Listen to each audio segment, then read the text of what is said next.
اللهم اجعل في قلبي نورا. بسم اللہ الرحمن الرحیم. تاریخ اسلامی ہند، ہندوستان کی عظیم تاریخ کا مکمل خاکہ. ایپیسوڈ 10. خاندان تغلق کی حکمرانی. غیاث الدین تغلق 720 ہجری تا 725 ہجری بمطابق 1320 عیسوی تا 1325 عیسوی. غیاث الدین تغلق خاندان تغلق کا پہلا بادشاہ تھا، اور اس میں کلام نہیں کہ خسرو خان کے بعد اس کا بادشاہ ہو جانا لوگوں کے لیے حد درجے باعث سکون و مسرت ثابت ہوا تھا. اس نے حسن انتظام و تلافی ماقات میں کوئی دقیقہ کوشش نہ اٹھا رکھا تھا. بحیثیت ایک آزمودہ کار افسر ہونے کی جو شہرت اس نے صوبہ پنجاب یعنی دیبالپور میں حاصل کی تھی، اور قبل بادشاہ ہونے کی جس پامردی و قابلیت کے ساتھ وہ تاتاری فتنے کو ہندوستان سے دور کرنے میں کامیاب ہوا تھا، وہ عنان سلطنت ہاتھ میں لینے کے بعد باقی رہی. اور اس نے اپنی دیانت و امانت، محنت و جفاکشی، حزم و احتیاط، عقل و فراست سے کام لے کر اس تمام تزلزل کو جو آخری سلاطین خلجی اور خسرو خان کے عہد حکومت میں پیدا ہو گیا تھا دور کر کے مملکت ہند کو اپنی اصلی حالت پر لے آیا تھا. اس نے عہد علائی کے تمام معزول و تباہ شدہ امراء کو طلب کر کے ان کے مواجب اور انعامات بحال کیے. خاندان علائی کے بقیت السیف افراد کی حد درجے عزت کی، اور خواتین خلجیہ کا احترام کرنے میں اس نے اپنی ساری کوشش صرف کر دی. الغرض ملک کا نظام حکومت جو بہت ابتر ہو گیا تھا اسے ایک ہفتے کے اندر اصلی حالت پر لے آیا. مستحقین کے حقوق ادا کیے اور ظالموں کی داد و گیر شروع کی. وہ حد درجے معتدل مزاج تھا اور افراط و تفرید سے ہٹ کر ایک مناسب رائے تمام امور میں قائم کیا کرتا تھا. کام کرنے والے لوگوں کو اس نے قدر کی اور ناکارہ لوگوں کو اپنے دیار سے خارج کر دیا. اس نے خراج کے اصول اثر نو مضبوط کیے اور پیداوار کے 10ویں یا 11ویں حصے سے زیادہ محصول لینے کی سخت ممانعت کر دی.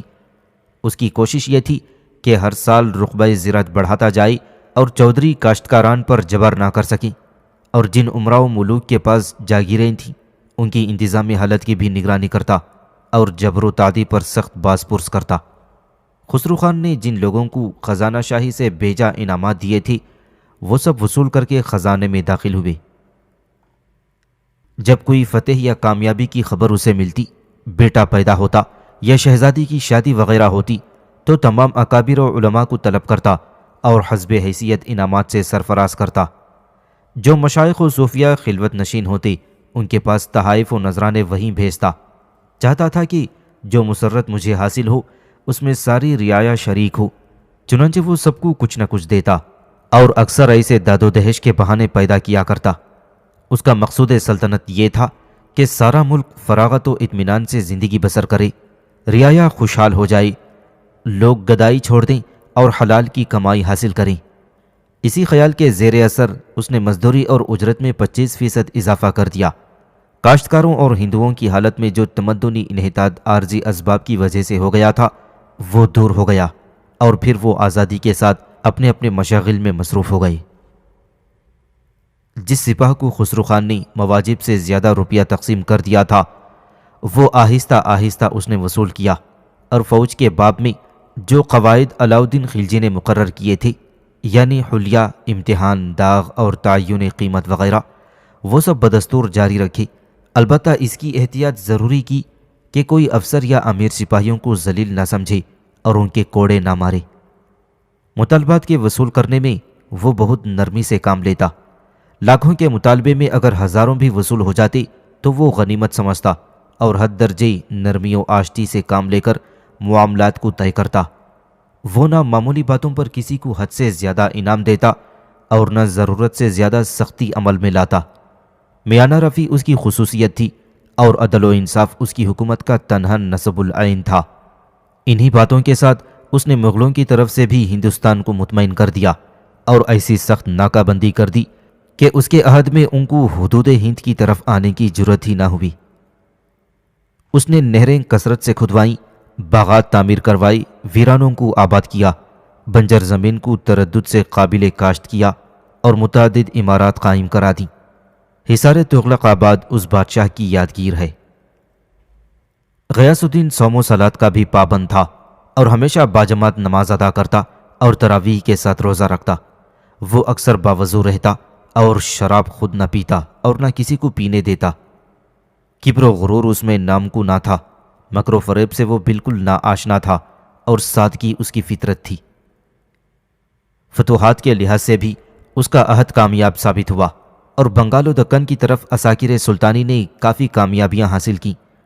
721 ہجری میں جب تلنگانہ اور ورنگل کے راجا نے خراج دینے میں تعامل کیا تو غیاث الدین نے اپنے بیٹے جونا خان کو، جسے اب الغ خان کا لقب عطا ہو گیا تھا، اس کی سرکوبی کے لیے روانہ کیا اور ہر چند ایک بار بعض مفسدین کے اغوا سے لشکر میں برہمی پیدا ہو گئی، لیکن دوسری بار کامیابی حاصل ہوئی، ورنگل فتح ہوا اور اس کا نام سلطان پور رکھا گیا۔ اسی طرح جب 724 ہجری میں لکھنوتی یعنی بنگال اور سونار گاؤں ڈھاکہ کی طرف سے جبر و ظلم کی شکایت موصول ہوئی تو غیاث الدین نے اپنے بیٹے کو ورنگل سے طلب کر کے دارالسلطنت کا انتظام سپرد کر دیا اور خود لشکر عظیم لے کر لکھنوتی کی طرف کوچ کیا۔ غیاث الدین کی سطوت و جبروت سے اس وقت سارا ہندوستان آگاہ تھا، اس لیے ناصر الدین فرمانروا لکھنوتی تحائف وغیرہ خود لے کر حاضر ہوا اور بہادر شاہ کو، جو سونار گاؤں کا فرمانروا تھا اور بہت متکبر و مغرور ہو گیا تھا، اسے گرفتار کر کے حضور میں پیش کیا گیا۔ سلطان غیاث الدین نے ازراہ لطف و عنایت ناصر الدین کو چتر و دورباش عنایت کر کے نہ صرف لکھنوتی کا فرمانروا تسلیم کیا بلکہ سونار گاؤں کو بھی اس کے سپرد کر دیا اور قلعہ ترہمت فتح کرتا ہوا دارالحکومت کی طرف واپس آیا اور ایک اتفاقی حادثے سے مر گیا۔ وفات غیاث الدین کے متعلق فرشتہ اور تمام مورخین نے تفصیلی حالات لکھے ہیں اور بعض نے یہ نتیجہ نکالا ہے کہ جونا خان یعنی الغ خان اس کے بیٹے نے ہلاک کیا تھا، لیکن حالات سے اس کی تکذیب ہوتی ہے۔ واقعات یہ ہیں کہ جب غیاث الدین بنگال کی طرف سے کامیاب ہوا تو الغ خان نے افغان پور کے قریب جلدی ایک قصر تیار کروایا تاکہ غیاث الدین وہاں شب کو قیام کر کے صبح شاہانہ جلوس کے ساتھ دارالسلطنت میں داخل ہو۔ چونکہ بادشاہ نے وہاں قیام کرنا پسند نہیں کیا، اس لیے کھانے سے فارغ ہو کر الغ خان مع تمام عمرہ کے جلدی سے باہر آ گیا کہ سفر کی تیاری کی جائے، اور اسی وقت اتفاق سے قصر کی چھت گر پڑی اور سلطان مع 5 آدمیوں کے، جن میں اس کا چھوٹا بیٹا محمود بھی تھا، مر گیا۔ بعض مورخین نے خیال کیا ہے کہ یہ عمارت قصداً اسی غرض سے بنائی گئی تھی، اور ابن بطوطہ بھی یہی بیان کرتا ہے، لیکن ابن بطوطہ اس وقت ہندوستان نہ آیا تھا، اس لیے ظاہر ہے کہ یہ واقعات اس نے بات کو سنے ہوں گے۔ لیکن ضیاء برنی نے، جو اس کے عہد کا مورخ ہے، اس کا کہیں ذکر نہیں کیا، اور اگر اس کی نسبت یہ خیال کیا جائے کہ اس نے رعایت کی تھی تو بھی بقول فرشتہ یہ کسی طرح سمجھ میں نہیں آتا کہ الغ خان نے کس کرامت سے کام لے کر قصر سے باہر آتے ہی چھت کو گروا دیا۔ اگر چھت کی ساخت قصداً اس قسم کی رکھی گئی تھی کہ وہ ایک وقت مقررہ پر گر جائے تو ظاہر ہے کہ الغ خان کا پروگرام یہ نہ تھا کہ بادشاہ اسی وقت روانہ ہو جائے، بلکہ رات کو قیام کرے اور صبح کو روانہ ہو۔ پھر اس کے لیے بہتر وقت رات کا ہو سکتا تھا کہ جب بادشاہ اپنی خوابگاہ میں تنہا سوتا ہوتا، نہ کہ کھانے سے فارغ ہونے کے بعد۔ فرشتہ اور تمام صاحب الرائے مورخین نے اس سے انکار کیا ہے، اور اس کی وجہ سوائے اس کے اور کوئی نہیں ہو سکتی کہ عمارت صرف 3 دن کے اندر تیار ہوئی تھی۔ چھت کمزور تھی، بادشاہ کے ساتھ بڑا لشکر موجود تھا، گھوڑوں اور ہاتھیوں کے دوڑنے سے جو دھمک پہنچی اس نے چھت کو گروا دیا، اور اگر یہ سبب نہ تھا تو پھر حاجی محمد قنداری کا بیان صحیح ہوگا کہ گرج کی آواز سے چھت گر پڑی، جس کو ضیاء برنی نے بھی اختیار کیا ہے۔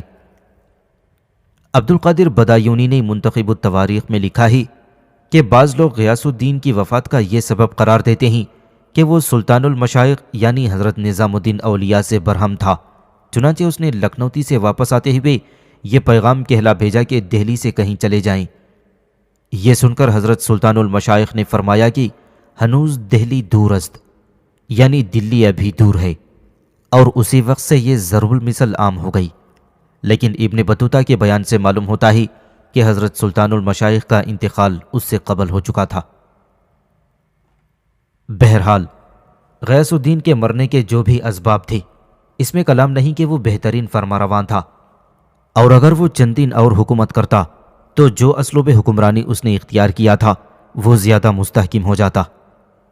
یہ صحیح ہے کہ اس کے جانشین محمد تغلق کو ابتدا میں کثرت سے کامیابیاں حاصل ہوئیں اور سلطنت بہت زیادہ وسیع ہو گئی، لیکن چونکہ اس کے عہد میں بغاوتیں شروع ہو کر طوائف الملوکی کی بھی بنیاد پڑ گئی تھی، اس لیے سلاطین دہلی میں یہ امتیاز صرف غیاث الدین ہی کو حاصل ہے کہ بحیثیت فرمانروائے ہندوستان ہونے کی سب سے زیادہ وسیع مملکت اس کی زیر نگیں تھی اور آخر تک اس پر وہ قابض رہا۔ غیاث الدین تغلق کا زمانہ حکومت صرف 4 سال اور چند ماہ رہا۔ 725 ہجری میں اس نے انتقال کیا اور الغ خان کو اپنا جانشین چھوڑ گیا۔ امیر خسرو کی آخری تصنیف تغلق نامہ غیاث الدین ہی کے حکم سے ہوئی تھی، جو اب کامیاب ہے۔ امیر خسرو نے بھی اسی سال انتقال کیا تھا۔ محمد بن تغلق شاہ 725 ہجری تا 752 ہجری۔ محمد تغلق کی تخت نشینی۔ غیاث الدین تغلق کی وفات پر شہزادہ جونا، جسے الغ خان بھی کہتے ہیں، سلطان المجاہد محمد بن تغلق کا لقب اختیار کر کے 725 ہجری میں تخت نشین ہوا، اور حقیقت یہ ہے کہ قرونیہ خاندان کو دنیا میں غیر فانی بنا دینے کے لیے ہر کوششیں اس بادشاہ نے کی وہ اپنی نوعیت کے لحاظ سے نظیر نہیں رکھتی تھیں۔ یہ عجیب بات ہے کہ 7ویں اور 8ویں ہجری میں ہندوستان پر 3 خاندانوں نے حکومت کی، اور ان میں ایک نہ ایک ہستی ضرور ایسی پیدا ہوئی جو اپنی خصوصیات کی نہایت اہم نقوش صفحہ تاریخ پر چھوڑ گئیں۔ غلاموں میں بلبن، جو نہ صرف اپنے عزم و ارادے بلکہ تمام شاہانہ خصائص کے لحاظ سے ایک ممتاز درجے رکھتا ہے، جس طرح خلجیوں میں علاؤدین انتظام، آئین سازی اور سیاست دانی میں نظیر نہ رکھتا تھا، اور اسی طرح قرونیہ یا تغلق خاندان کے مرقع میں محمد تغلق کی تصویر نمایاں نظر آتی ہے۔ لیکن فرق یہ ہے کہ علاؤدین جاہل تھا، ہر چند اس نے بات کو کچھ لکھنا پڑھنا سیکھ لیا تھا، اس لیے علاؤدین کے عزائم و تدابیر میں وہ شائستگی نہ تھی جو ایک قابل حکمران کی طرف سے ظاہر ہوتی ہے، اور برخلاف اس کے محمد تغلق کے عزائم و خیالات ایک ایسے شخص کے عزائم تھے جن سے ذہانت و فراست کا پتہ چلتا ہے۔ محمد تغلق نہایت شیریں بیان اور فصیح مقرر تھا۔ عربی و فارسی میں فی البدایہ ایسے مراسلات تحریر کرا دیتا تھا کہ بڑے بڑے ماہرین فن متحیر ہو جاتے۔ ذہانت و فراست کا یہ عالم تھا کہ ایک شخص کو دیکھتے ہی اس کے تمام محاسن سے اس طرح آگاہ ہو جاتا جیسے کہ برسوں کے تجربے کا نتیجہ ہو۔ علم تاریخ میں وہ مہارت حاصل تھی کہ مشکل سے اس کے سامنے کسی کو کوئی گفتگو کی جرت ہوتی۔ حافظہ اس کا بلا کا تھا کہ وہ ایک بار دیکھ لیتا یا سن لیتا تو پھر وہ نقش کا لہجر ہو جاتا۔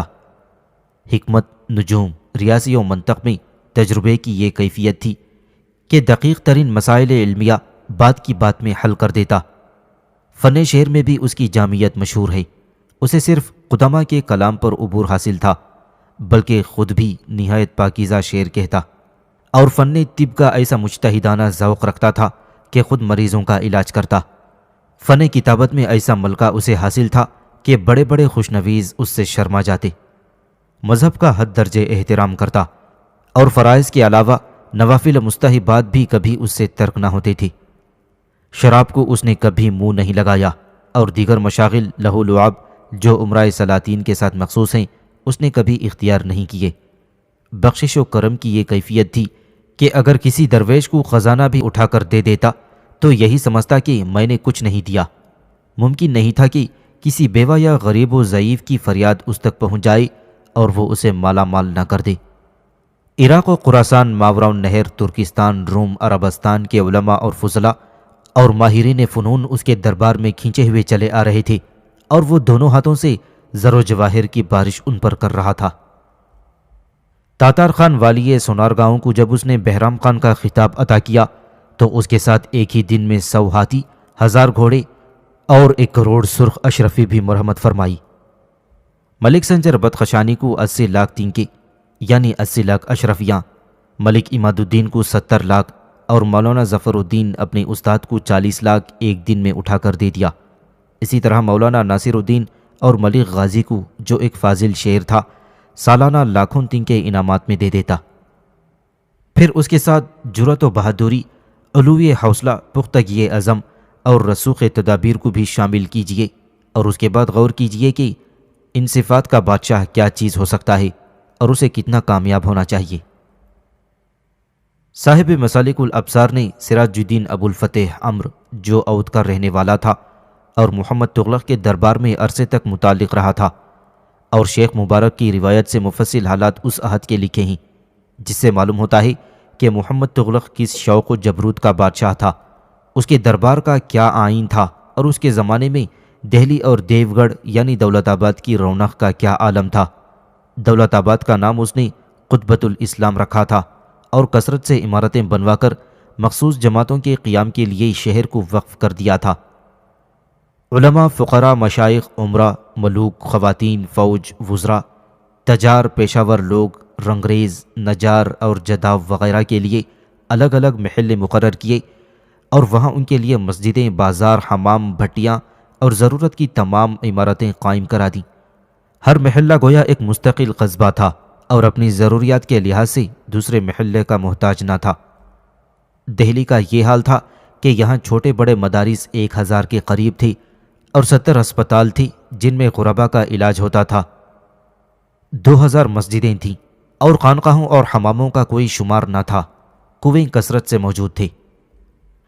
افسران ریاست درجہ بدرجہ خان، ملک، امیر، سپہ سالار اور جند کہلاتے تھے، اور سواروں کی تعداد 9 لاکھ تھی، جن میں ترک، ایرانی اور ہندوستانی لوگ شامل تھے۔ ان کے گھوڑے عمدہ، وردی نفیس اور اسلحے کی حالت بغایت پسند تھی۔ ایک خان کی ماتحتی میں 10,000 سوار اور ایک ملک کی ماتحتی میں 1000 سوار ہوتے تھے۔ امیر 100 سواروں کے دستے کا افسر تھا اور سپہ سالار اس سے کم درجے کا۔ سپہ سالار بادشاہ کی حضوری میں نہیں جا سکتا تھا۔ ان کی تنخواہوں کے عوض میں جاگیریں مقرر ہوتی تھیں جن میں کبھی کمی نہ ہوتی تھی۔ ہر خان کو 2 لاکھ تنکا، ہر تنکا 8 درہم کے برابر، اور ہر ملک کو 50 اور 60,000 تنکے کے درمیان، اور ہر امیر کو 30 اور 40,000 تنکے کے درمیان، اور سپہ سالار کے 20,000 تنکے کی جاگیریں اس کی ذاتی مصارف کے لیے مقرر تھیں۔ سپاہیوں اور مملوکوں کی تنخواہ علاوہ خوراک، لباس اور مصارف کے 500 تنکا مقرر تھی جو خزانہ شاہی سے نقد ملتی تھی۔ غلاموں کو 10 تنکا ماہانہ تنخواہ دی جاتی تھی اور 4 جوڑے کپڑے ہر سال مرہمت ہوتے۔ اس کے علاوہ ایک وزن ہر ماہ گیہوں اور چاول اور روزانہ 3 سیر گوشت مع ضروری سامان گھی اور مسالہ وغیرہ کی ہر غلام کے لیے مقرر تھا۔ سلطان کا ایک ذاتی کارخانہ کپڑا بننے کا تھا جس میں 400 آدمی ہر قسم کا ریشمی کپڑا بنا کرتے تھے۔ اس کارخانے میں جو کپڑے تیار ہوتے اسے قلت وغیرہ بھی تعمیر کیے جاتے۔ سلطان ہر سال موسم بہار میں 1 لاکھ اور موسم خزاں میں 1 لاکھ قلت تقسیم کرتا۔ موسم بہار کی قلتیں سکندریہ کے ریشمی کپڑوں کی ہوتیں اور موسم خزاں کی قلت دہلی یا چین و عراق کے کپڑے کی تیار کی جاتی۔ قلتیں خانقاہوں میں مشائخ و علماء وغیرہ کو بھی تقسیم کی جاتی تھیں۔ صرف سلطان کے ذاتی کارخانے زردوزی اور کارچوب کے 500 تھے جن میں خواتین حرم و دیگر معزز خواتین کے لیے ہر وقت کام ہوتا رہتا تھا۔ سلطان کا ایک نائب بھی ہوتا تھا جو قوانین سے منتخب کیا جاتا تھا۔ اس کی جاگیر کا رقبہ صوبہ عراق سے کم نہ تھا۔ اسی طرح ایک وزیر بھی ہوتا تھا اور وزیر کی ماتحتی میں 4 اس کے معاون ہوتے تھے جن کی جاگیریں 20,000 اور 40,000 تنکے کے درمیان ہوتی تھیں۔ علاوہ ان کے 4 دبیز میر منشی بھی ہوتے تھے اور بعض محرروں کی جاگیر بھی تھی اور نقد تنخواہ بھی۔ ایک عہدہ قاضی القضات کا بھی ہوتا تھا جسے صدر جہاں اور صدر الاسلام بھی کہتے تھے۔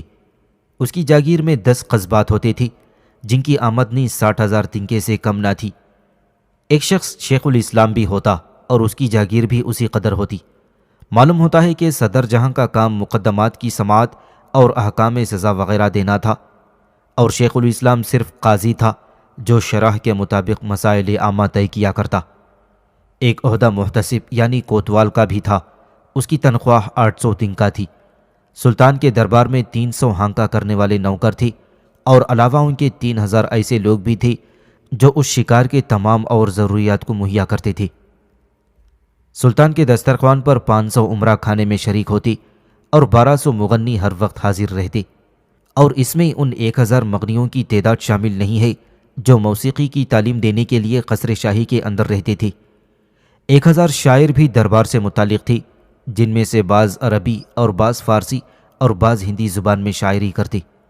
ان مغنیوں اور شعراء میں بعض کی بڑی بڑی جاگیریں مقرر تھیں اور بعض نقد تنخواہیں 20 سے 40 ہزار تنکا تک پاتے۔ انعام و اکرام ان کے علاوہ تھا۔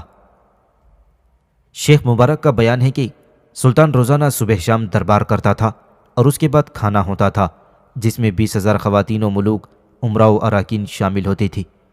خاص بادشاہ کے دسترخوان پر بڑے بڑے علماء، جن کی تعداد 200 تھی، بیٹھتے اور بادشاہ کھانے کے دوران میں ان سے علم مباحث اور گفتگو کرتا۔ شیخ ابو بکر بن خلال کا بیان ہے کہ شاہی مطبخ کے لیے روزانہ 2,500 بیل یا گائیں اور 200 بکریاں ذبح ہوتی تھیں۔ چڑیوں کا تو شمار ہی نہ تھا۔ فوج اور رعایا کا انتظام نائب سلطان کے سپرد تھا۔ علماء اور فقہا، ہندی ہوں یا اجنبی، سب کا تعلق صدر جہاں سے تھا۔ اسی طرح مشائخ و فقراء کا معاملہ شیخ الاسلام کی وساطت سے طے ہوتا تھا۔ سیاحین اور سفراء، شعراء اور دیگر اہل کمال سیکریٹریوں سے متعلق تھی۔ جب بادشاہ شکار کو جاتا تو 1,00,000 سوار اور 200 ہاتھی اس کے جلوس میں ہوتے، اور لکڑی کے سفاری مکان 2 منزلہ اس کے ساتھ ہوتے، جنہیں 200 اونٹ کھینچتے۔ خیمے اور قناتیں وغیرہ بھی کثرت سے ہوتی تھیں۔ جب بادشاہ ایک مقام سے دوسرے مقام پر کسی غرض سے سفر کرتا تو 30,000 سوار، 200 ہاتھی اور 1,000 گھوڑے اس کے ہمراہ ہوتے۔ بادشاہ بہت منکسر المزاج تھا۔ ابو الصفا عمر بن اسحاق کا بیان ہے کہ خود اس نے بادشاہ کو ایک فقیر کے جنازے کو کاندھا دیتے ہوئے دیکھا تھا۔ وہ کلام مجید کا حافظ تھا اور شرح حنفی کی تمام کتابوں پر اسے پورا عبور تھا۔ وہ علماء و کبار سے برابر مسائل علمیہ میں مباحثہ کرتا، شعر و شاعری میں حد درجے پاکیزہ مذاق رکھتا اور فن کتابت کا زبردست ماہر تھا۔ شراب کا رواج کہیں نہیں تھا۔ بادشاہ کو اس سے سخت نفرت تھی اور یہ ممکن نہ تھا کہ کوئی شخص ایک قطرہ شراب کا اپنے مکان میں رکھ لے۔ پان کا رواج عام تھا اور اس کی ممانعت بھی نہ تھی۔ خبر رسانی کا انتظام بھی سلطان نے نہایت مکمل کیا تھا۔ علاوہ جاسوسوں کے ڈاک کی آمد و روانگی کے لیے ہر کارے بھی مقرر تھی۔ ہر محکمے میں شاہی جاسوس پھرا کرتے تھے اور وہاں کی خبریں اپنے افسران کے ذریعے سے بادشاہ تک پہنچاتے تھے۔ وہ دور دراز مقامات کے حالات ڈاک کے ذریعے سے پہنچاتے تھے۔ اس کا انتظام اس طور پر تھا کہ سڑکوں پر ایک مخصوص مسافت سے چوکیاں بنی ہوئی تھیں۔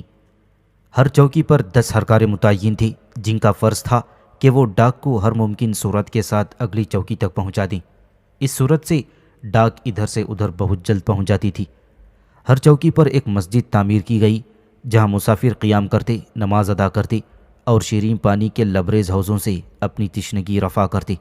اسی طرح ہر چوکی کے پاس ایک بازار بھی تھا، جس میں تمام ضروری اشیاء غذا کی ملتی اور جانوروں کی بھی خرید و فروخت ہوتی تھی۔ دہلی اور دولت آباد کے درمیان ہر چوکی پر ایک نقارہ بھی رکھا رہتا اور کسی خاص امر کے وقوع پر وہ بجایا جاتا۔ اس سے یہ فائدہ تھا کہ بادشاہ دہلی میں ہو یا دولت آباد میں، اس کے دوسرے شہر کے تمام واقعات کی اطلاع فوراً ہو جاتی۔ ابن بطوطہ نے اپنے سفر میں زیادہ تفصیل کے ساتھ ڈاک کی انتظامی حالت بیان کی ہے۔ وہ لکھتا ہے کہ اس وقت ڈاک 2 قسم کی تھیں، ایک برید الخیل گھوڑے کی ڈاک اور دوسرے برید الرجال قاصدوں یا ہرکاروں کی ڈاک۔ چنانچہ ہر میل کے اندر 3 چوکیاں ڈاک کی ہوتی تھیں۔ یہاں ہرکارے متعین ہوتے۔ جس وقت کسی ہرکارے کے پاس ڈاک پہنچتی ہے، وہ فوراً اپنی کمر کستا ہے اور ایک ہاتھ میں ڈاک اور دوسرے میں گھنگرو دار چابک لیے ہوئے، جسے وہ راستے بھر بجاتا جاتا ہے، دوسری چوکی کی طرف جاتا ہے۔ اسی طرح وہاں کا ہرکارہ آگے لے جاتا ہے۔ اسی ڈاک کے ذریعے سے خراسان کے میوے طبقوں کے اندر سربہ مہر روزانہ بادشاہ کے پاس پہنچتے تھے، اور گنگا کا پانی بھی 40 دن کے راستے سے شاہی استعمال کے لیے اسی ذریعے سے روزانہ پہنچتا۔ جب کوئی اجنبی ہندوستان آتا تو انہی ہرکاروں کے ذریعے سے بادشاہ کو فوراً معلوم ہو جاتا کہ فلاں شخص اس شکل و حلیے کے ساتھ اس صورت و لباس کا فلاں مقام پر آیا ہے، اور اس کے متعلق مناسب احکام صادر کیے جاتے۔ خاص خاص قیدی بھی ڈاک ہی کے ذریعے سے بادشاہ تک پہنچائے جاتے۔ طلائی تنکے کو تنکہ سرخ کہتے ہیں، جن کا وزن 3 مشقال کا ہوتا ہے۔ نقرئی تنکے کی قیمت 8 درہم ہشت کافی ہوتی ہے، اور درہم ہشت کافی کا وہی وزن تھا جو اس وقت مصر و شام کے ایک نقرئی درہم کا ہوتا تھا۔ ایک درہم ہشت کافی 4 درہم سلطانی کے برابر سمجھا جاتا، جنہیں 2 کافی بھی کہتے تھے۔ ایک سکہ نصف درہم سلطانی کا ہوتا تھا، جسے یکانی کہتے ہیں، اور اس کی قیمت 1 جیتل تھی۔ ایک درہم کا نام 12 کافی بھی ہوتا، جو 1.5 ہشت کافی کے برابر تھا۔ ایک سکہ 16 کافی بھی ہوتا، جس کی قیمت 2 درہم کے برابر تھی۔ کل 6 نقرئی سکے اس وقت رائج تھے: 16 کافی، 12 کافی، ہشتکانی، 6 کافی، سلطانی اور ایکانی۔ درہم سلطانی 8 فلوس یعنی 8 پیسوں کے برابر تھا، اور جیتل 4 فلوس کے برابر۔ درہم ہشتکانی کے 22 فلوس ملتے تھے، اور سیر 70 مثقال کا ہوتا تھا، اور 1 من 40 سیر کا ہوتا تھا۔ 1 من گیہوں 1.5 ہشتکانی میں ملتا، 1 من جو 1 درہم میں، چاول 1 درہم میں، اور 1.25 من مٹر اور چنا 1 درہم ہشتکانی میں 2 من ملتا تھا۔ گوشت بکری کا 1 درہم سلطانی میں اور 6 سیر ملتا تھا۔ بڑی بطخ 2 درہم ہشتکانی میں ملتی تھی، اور 1 ہشتکانی کی 4 مرغیاں فروخت ہوتی۔ شکر 1 ہشتکانی میں 5 سیر ملتی، اور نہایت نفیس اور فربا بھیڑ 1 تنکے میں۔ اسی طرح 1 عمدہ بیل 2 تنکے میں فروخت ہوتا تھا۔ ابن بطوطہ نے جو حالات دربار وغیرہ کے لکھے ہیں وہ بھی نہایت دلچسپ ہیں، اس لیے مختصراً الفاظ میں ان کا اظہار یہاں مناسب معلوم ہوتا ہے۔ وہ لکھتا ہے: سلطان نے جو قصر دہلی میں تعمیر کرایا ہے اس کا نام دار سرا ہے، اور اس میں متعدد دروازے ہیں۔ پہلے دروازے پر محافظ فوج کا ایک دستہ ہر وقت متعین رہتا ہے، اور نقارے اور نفریاں اور قرنہ وغیرہ بھی موجود رہتے تھے، جو عمرہ کبار کی آمد پر بجائے جاتے ہیں۔ یہی حال دوسرے اور تیسرے دروازے کا ہے۔ آخری دروازے کے بعد قصر 1000 ستون ملتا ہے، جہاں بادشاہ لوگوں سے ملاقات کرتا ہے۔ نقیبوں کے سر پر زرین دستار، کمر میں پٹکا، ہاتھ میں طلائی اور نقرئی دستے کا کیواڑ رکھنا ضروری ہے۔ نقیب اعظم کے ہاتھ میں سونے کی جریب ہوتی ہے، اور سر پر زرین کلا جس میں جواہر جگمگاتے رہتے ہیں۔ دربار کی نشست اکثر عصر کے بعد ہوتی ہے۔ ایک چبوترے پر سفید فرش بچھا کر اس پر شاہی تخت رکھا جاتا ہے، اور جب بادشاہ برآمد ہو کر اپنی نشست پر جاتا ہے تو تمام نقیب اور حاجب با آواز بلند بسم اللہ کہتے ہیں، اور ملک کبیر چنور لے کر کھڑا ہو جاتا ہے۔ سلطان کے داہنے اور بائیں جانب 100 مسلح سپاہی کھڑے ہوتے ہیں، جن کے ہاتھوں میں تلواریں اور شانوں پر کمانیں ہوتی ہیں۔ تمام عمرہ درجہ بدرجہ بٹھائے جاتے ہیں، اور یہاں 60 کوتل گھوڑے بھی جواہر کارساز و یراق کے ساتھ رہتے ہیں۔ گھوڑوں کے بعد 50 ہاتھی کھڑے ہوتے ہیں، اور ان کی جھولیں حریر کی ہوتی ہیں، جن پر زردوزی کا کام ہوتا ہے، اور ان کے دانتوں پر لوہے کا خول چڑھا رہتا ہے۔ ان ہاتھیوں پر ہودہ ہوتا ہے، اور ہر ہودے پر 4 علم بھی ہوتے ہیں۔ عید کی صبح کو ہاتھی آراستہ کیے جاتے ہیں، اور ان پر جواہر کارسازی زردوزی کی جھولیں ڈالی جاتی ہیں۔ 16 ہاتھی بادشاہ کی سواری کے لیے مخصوص ہیں، جن پر مرصع چھتر ہوتے ہیں۔ چھتر کی ڈنڈی خالص سونے کی ہوتی ہے۔ بادشاہ جس ہاتھی پر سوار ہوتا ہے اس کی مستک پر ایک روشن ستارہ جواہرات کا لگا دیا جاتا ہے۔ اس ہاتھی کے آگے غلاموں کی قطار ہوتی ہے، جن کے سروں پر سونے کی کلغیاں ہوتی ہیں اور کمر میں جواہر کار پٹکے۔ ان کے آگے 300 نقیب ہوتے ہیں، جو سر سے پاؤں تک زر و جواہر سے لدے رہتے ہیں، اور ان کے آگے عمرہ ہاتھیوں اور گھوڑوں پر سوار ہوتے ہیں، اور پھر فوج اور ماہی مراتب عیدگاہ کے دروازے پر پہنچ کر ٹھہر جاتا ہے، اور جب تمام علماء اور عمرہ اندر چلے جاتے ہیں تو پھر خود ہاتھی سے اتر کر اندر جاتا ہے اور نماز سے فارغ ہو کر اونٹ کی قربانی کرتا ہے۔ عید کے دربار میں حد درجے تزک و احتشام سے کام لیا جاتا ہے، جس کا بیان ابن بطوطہ نے نہایت تفصیل سے کیا ہے، لیکن ہم اس کا ذکر یہاں نہیں کرتے۔ بیان ما سبق سے اس کی شان و شوکت کا اندازہ ہو سکتا ہے۔ جب بادشاہ کسی سفر سے واپس آتا ہے تو ہاتھی آراستہ کیے جاتے اور 16 ہاتھیوں پر جواہر کار ہودے رکھے جاتے۔ ہر ایک کو مستک پر ایک ستارہ لگا دیا جاتا ہے، جس میں موتی اور الماس ٹنکے ہوتے ہیں۔ علاوہ ان کے کئی منزل کے 24 قبے بنائے جاتے ہیں، اور ان پر ریشمی کپڑا لپیٹ دیا جاتا۔ ان قبوں کی ہر منزل میں خوبصورت کنیزیں پرتکلف لباس اور قیمتی زیور پہنے ہوئے نغمہ اور رقص میں مصروف نظر آتی ہیں، اور تمام راستے میں ریشمی فرش ہوتا اور اس پر سے سلطان کی سواری گزرتی۔ شہر کے دروازے سے لے کر قصر کے دروازے تک راستے آراستہ کیے جاتے تھے، اور ان پر بھی ریشمی فرش کیا جاتا۔ بادشاہ کے آگے 1000 غلام ہوتے اور پیچھے فوج کے دستے، اور بادشاہ جس وقت شہر کے اندر داخل ہوتا تو دینار و درہم کی بارش ہونے لگتی تھی۔ غربا انہیں لوٹتے تھے اور سلطان اسی حال میں قصر کے اندر داخل ہو جاتا۔ طریق طعام یہ تھا کہ جب مطبخ سے کھانا چلتا تو نقیب بآواز بلند بسم اللہ کہتے ہوئے آگے ہوتے۔ جب کھانا بادشاہ کے قریب جاتا تو سوائے بادشاہ کے سب کھڑے ہو جاتے اور کھانا فرش پر چنا جاتا۔ اس کے بعد نقیب اعظم بادشاہ کی مدح اور تعریف کرتا اور تمام نقیب بادشاہ کو مجرا کر کے ہٹ جاتے۔ پھر بادشاہ کے سامنے تمام حاضرین کی فہرست پڑھی جاتی اور اس کے بعد کھانا کھایا جاتا۔ صدر دسترخوان پر فقہا اور علماء یا قضاہ اور مشائخ ہوتے اور اس کے بعد بادشاہ کے اقارب و امراء کبار اور پھر تمام آدمی اپنی متعین جگہ پر بیٹھ جاتے۔ اس کے بعد شرابدار سونے چاندی کے برتن لیے ہوئے آتے جن میں مصری کا شربت ہوتا۔ پہلے یہ پی لیا جاتا، اس کے بعد کھانا شروع کیا جاتا۔ فراغت طعام کے بعد جو اور مویز افجدہ پینے کو دیا جاتا اور پھر ریشمی تاگے سے بندھی ہوئی پان کی گلوریاں تقسیم کی جاتی۔ سلطان عدل و انصاف کے معاملے میں بہت سخت تھا، حتیٰ کہ وہ اپنے وجود کو بھی اس سے مستثنیٰ نہ سمجھتا تھا۔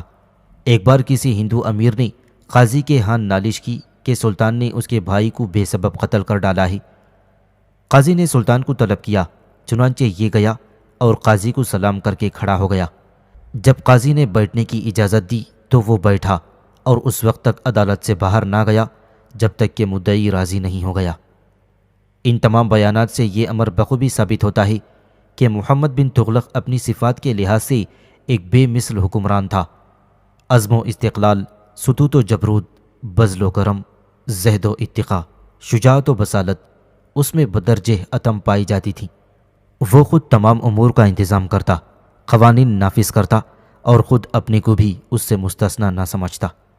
خود میدان جنگ میں فوج کے ساتھ جاتا اور دشمن کا مقابلہ کرتا، لیکن باوجود ان تمام باتوں کے وہ کامیاب بادشاہ ثابت نہ ہوا اور تمام صوبے اس کے آخری عہد میں خود مختار ہو گئے۔ تخت نشین ہوتے ہی وہ ایک سیلاب کی طرح تمام دور دراز علاقوں پر چھا گیا اور سلسلہ فتوحات شروع ہوا تو گجرات، مالوا، تلنگانہ، جھجر، دور سمندر، لکھنوتی یعنی بنگال، سٹگاؤں یعنی چٹگام، کرناٹک، ورنگل ایک بعد دیگرے اس کے قبضے میں آتے گئے۔ لیکن یہ بھی ایک تلخ حقیقت ہے کہ اس کی حکومت میں کثرت سے بغاوتیں رونما ہوئی۔ اس کی وہی رعایا جس پر وہ اپنی دولت بے دریغ صرف کیا کرتا تھا اس سے متنفر ہو گئی۔ تمام دور دراز کے صوبے سوائے گجرات کے خود مختار ہو گئے، یہاں تک کہ جب 26 سال کے بعد وہ ساحل سندھ پر دم توڑ رہا تھا تو اس کی ساری سلطنت میں شورش برپا تھی اور ہنگامہ اور بغاوت سے سارا نظام حکومت متزلزل ہو رہا تھا۔ جب ہم اس کے اسباب پر غور کرتے ہیں تو معلوم ہوتا ہے کہ محمد تغلق کی انہی صفات حسنہ میں بعض صفات نے ایک معیوب صورت اختیار کر لی تھی، اور چونکہ ان میں حد سے زیادہ غلو ہو گیا تھا اس لیے چند در چند خرابیاں ان میں پیدا ہوئیں اور بڑھتی رہیں۔ انحطاط کے اسباب۔ یہ بالکل صحیح ہے کہ جس وقت غیاث الدین تغلق کا انتقال ہوا تو خزانہ شاہی معمور تھا اور سلطنت کی حالت نہایت اچھی تھی، لیکن اس میں بھی کلام نہیں کہ محمد تغلق کے عزائم اور جذبات بذل و سخا کو دیکھتے ہوئے خزانہ اور حکومت کے تمام موجودات بہت کم تھیں، اور محمد تغلق نے تخت نشین ہوتے ہی جو نصب العین مقرر کیا وہ یہ تھا کہ ساری دنیا اس کے قبضے میں چلی آئی اور لوگوں کو اتنی دولت تقسیم کر دی کہ کوئی شخص محتاج و غریب نہ رہے۔ چنانچہ اس نے بے دریغ دولت لٹانی شروع کر دی اور تسخیر ایران و چین کے لیے کثیر افواج فراہم کر کے اور بھی خزانے کو خالی کر دیا۔ چونکہ روپیہ برابر صرف ہو رہا تھا اور آمدنی کم تھی، اس لیے محمد تغلق نے اس کے لیے 2 تدبیریں اختیار کی۔ پہلا یہ کہ 2 آبے کے خراج میں 4 یا 5% اور اضافہ کر دیا، اور دوسرا یہ کہ بجائے نقرئی اور طلائی تنکے کے تانبے کا سکہ جاری کیا۔ اس کی یہ دونوں تدبیریں کامیاب نہ ہوئیں کیونکہ اضافہ خراج سے رعایا سخت بدل ہو گئی اور کاشتکاروں نے کاشت چھوڑ دی۔ پھر بادشاہ نے نہایت سختی سے خراج وصول کرنے کا حکم دیا، جس کا نتیجہ یہ ہوا کہ عمال نے بے انتہا تشدد سے کام لے کر خراج وصول کرنا شروع کر دیا اور رعایا بھاگ نکلی۔ گاؤں ویران ہو گئے، زراعت بالکل مسدود ہو گئی اور سارا ملک تباہ ہو گیا۔ اتفاق سے اسی وقت نہایت سخت قحط پڑ گیا جس نے ان تباہیوں میں اور اضافہ کر دیا۔ ہر چند محمد تغلق نے انسداد گرانے کے لیے پوری کوشش کی اور شاہی ذخیرے سے لوگوں کو غلہ تقسیم کیا گیا۔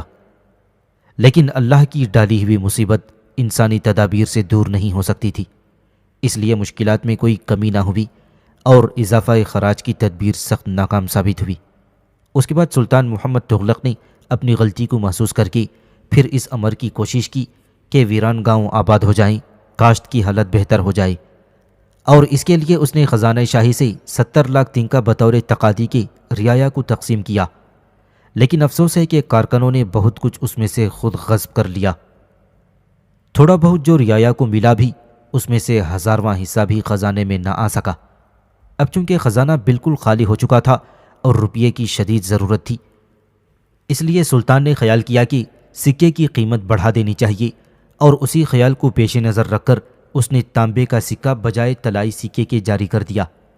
لیکن اس تدبیر نے اور زیادہ نقصان پہنچایا، چونکہ دارالضرب میں سکہ ڈھالنے کا کوئی ایسا مخصوص طریقہ نہیں تھا کہ عام طور سے لوگ اس کی نقل نہ کر سکیں۔ اس لیے تمام ملک میں گھر گھر خفیہ ٹکسالیں قائم ہو گئیں اور لوگوں نے کروڑوں سکے تانبے کے بنا کر بازار میں سونے چاندی کے ہم وزن سکوں سے بدلنا شروع کر دیا، جس کا نتیجہ یہ نکلا کہ تمام تاجر، زمیندار، گاؤں کے مکھیا اور ہندو راجہ دولت مند ہو گئے اور شاہی خزانہ خالی ہونے لگا۔ آخرکار سلطان نے اس معاملے میں بھی اپنی غلطی کو تسلیم کر لیا اور مجبوراً اس سکے کے رواج کو بھی مسدود کرنا پڑا۔ سلطان محمد تغلق کی یہ بھی فطرت تھی کہ جب وہ کسی بات کا عزم کر لیتا تو مشکل سے ہی باز آتا، اور چونکہ وہ خود اپنی رائے قائم کیا کرتا تھا اور امراء و اراکین سے مشورہ کرنے کا عادی نہ تھا، تو اس لیے بسا اوقات اپنی تدبیروں کے نقص اسے بعد میں معلوم ہوتے۔ اس کے مزاج میں عجلت بہت تھی، چنانچہ جب وہ کسی انتظام کی طرف مائل ہوتا تھا تو چاہتا کہ ایک ہی دن میں مکمل ہو جائے، اور جب وہ اس میں تاخیر دیکھتا تو برہم ہو جاتا اور نہایت سختی کا عمل شروع کر دیتا۔ جب سلطان محمد کو اپنی ان تدابیر میں ناکامیابیاں ہوئیں تو ایک خود مختار اور مطلق العنان بادشاہ کی طرح وہ سخت غضبناک ہو گیا، اور رفتہ رفتہ اس کے مزاج کی نزاکت اس حد تک بڑھ گئی کہ بات بات میں قتل کرا دینا اس کے دربار کا معمولی منظر ہو گیا تھا۔ چنانچہ ابن بطوطہ نے اس کے دربار کا ذکر کرتے ہوئے لکھا ہے کہ اگر شاہی قصر کے کسی دروازے پر بارش انعام کی ہوتی تھی تو دوسرے دروازے پر تم کسی لاش کو بھی ضرور پھڑکتے ہوئے دیکھو گے۔ پھر چونکہ محمد تغلق کی یہ برہمی ہر ناکامی کے ساتھ روزانہ بڑھتی ہی جاتی تھی اور تمام رعایا اس سے متاثر ہو رہی تھی، اس لیے رفتہ رفتہ اس کی طرف سے بددلی عام ہو گئی اور اس کے تمام امراء اور اراکین میں جذبات بغاوت موزن ہونے لگے۔ اس میں شک نہیں کہ بعض تدبیریں اس کی نہایت مناسب ہوتی تھیں، لیکن جس انداز سے وہ ان پر عمل درآمد چاہتا تھا وہ نہایت سخت ہوتا تھا۔ مثلاً دہلی سے پایا تخت تبدیل کر کے دیوگڑھ یعنی دولت آباد قائم کرنا بجائے خود ایک عمدہ تجویز تھی، کیونکہ دیوگڑھ درمیان میں واقع تھا اور یہاں سے مختلف صوبوں پر اقتدار آسانی سے قائم رہ سکتا تھا۔ لیکن اس کا یہ حکم دینا کہ 3 دن کے اندر دہلی کی تمام آبادی مع اپنے اسباب کے دیوگڑھ منتقل ہو جائے اور ایک آدمی بھی یہاں باقی نہ رہے، نہایت جابرانہ حکم تھا، اور اس میں شک نہیں کہ جہاں اور اسباب امراء و اراکین کی بددلی کے تھے انہی میں سے یہ بھی ایک قوی سبب تھا۔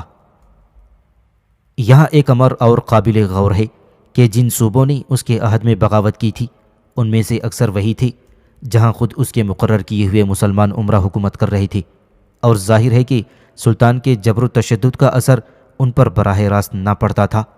پھر جو انہوں نے بغاوت کر کے خود سری اختیار کی تو اس کی وجہ کچھ اور بھی تھی، اور وہ سبب یہ ہے کہ غلام خاندان کے زمانے میں صوبے کے گورنر جاگیردار ہوتے تھے، اور چونکہ وہ خود بھی اپنے بادشاہوں کی طرح ترک نژاد تھے اس لیے سلطنت کی خدمت کرنا اپنا فرض سمجھتے تھے۔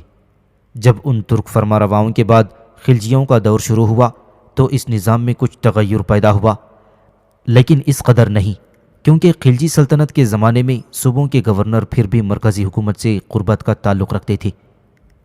لیکن جب تغلق کا دور شروع ہوا تو یہ تعلقات بالکل ختم ہو گئے اور صوبوں کی حکومت بالکل اجنبی سرداروں، ایرانیوں، خراسانیوں، تغلقوں، افغانوں کے سپرد کر دی گئی، جو بادشاہ سے نہ خون کا تعلق رکھتے تھے نہ قومیت کا۔ بادشاہ جس قدر ان پر انعامات کی بارش کرتا جاتا ان کی طمع بڑھتی جاتی، اور یہ خود اپنی خود مختار سلطنتیں قائم کر لینی چاہتے تھے۔